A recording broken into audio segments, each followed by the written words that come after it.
నిరంజన్ గారు, మీరు ఒక పాట కాదు కదా మాట్లాడితే. యా,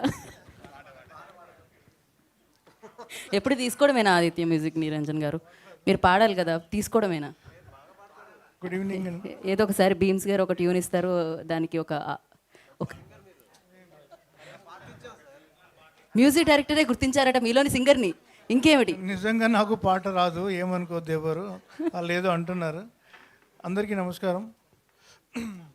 బాలు గారిది మొదటి సినిమా, బట్ అశోక్ గారిది రెండో సినిమా, అర్జున్ గారిది రెండో సినిమా, అది అన్ని రెండు మా ఆదిత్య మ్యూజిక్ ద్వారా రిలీజ్ అవ్వడం మా అదృష్టం.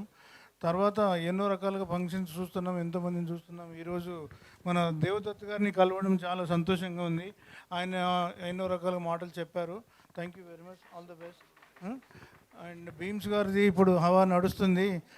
భీమ్స్ని కూడా మేము ఇద్దరం కలిసి ప్రయాణం చేస్తున్నాం అన్ని సినిమాలతోని. ఇది కూడా చాలా సక్సెస్ కావాలని చెప్పి, మన హీరోయిన్కి మంచి పేరు రావాలి. సాయి మాధవ్ గారు మంచి డైలాగ్స్ రాశారు. అలాగే సార్ తను మొత్తం ఎన్నో కథలు ఎంచుకొని నేను ఉన్నాను ప్రపంచానికి ఎన్నో చూపిస్తానని సగర్వంగా ముందుకు వస్తున్నారు. ఆల్ ద బెస్ట్ మీ Hanuman sir. Thank you very much. ఇందులో ఎంతమంది పనిచేశారో అంతమంది టెక్నీషియన్స్కి all the best. Thank you very much.